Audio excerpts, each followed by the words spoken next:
페르시아 제국에 흩어져 살아가고 있던 유대인들은 총리 하만이 왕의 명령으로 내린 조서 한 장으로 인해 몰살을 당할 위기에 놓이게 됩니다.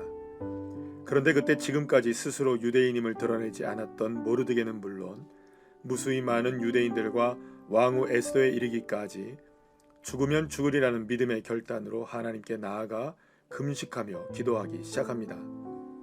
그러자 역전이 일어나기 시작합니다. 왕은 에스더에게 소원을 들어주겠다고 했고, 에스더는 자신이 유대인임을 밝히면서 하만이 자신의 민족을 이유 없이 몰살하려 한다며 하만을 처단해달라고 요청하였고, 하만은 모르드게를 죽이려고 준비한 장대에 매달려 죽게 됩니다. 하지만 왕이 내린 조서는 왕조차 바꿀 수 없었기 때문에 아달월 13일에 유대인을 죽이라는 왕명은 여전히 유효한 상태였습니다. 그래서 에스더는 다시 한번 왕에게 나아가 유대인들을 살릴 수 있는 조서를 요청했고, 왕은 모르드게를 통해 조서를 써 유대인을 죽이려는 자를 진멸하라는 명령을 내리게 됩니다.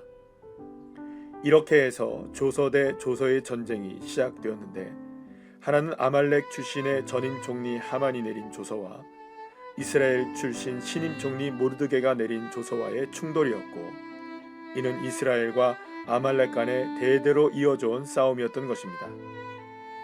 이 싸움에서 유대인들은 무려 7만 5천 명이나 되는 대적자들을 진멸하며 승리하게 됩니다.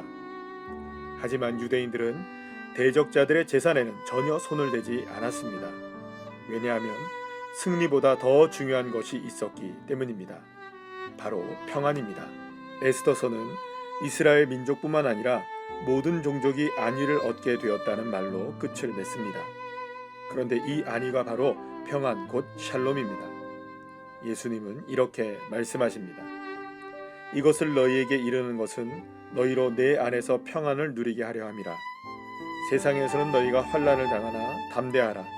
내가 세상을 이기었노라. 주님은 환난을 당하지만 승리했다고 선포하십니다. 그렇다면 그 승리를 어떻게 확인할 수 있을까요? 바로 평안을 누리느냐 그렇지 않느냐에 달려 있습니다.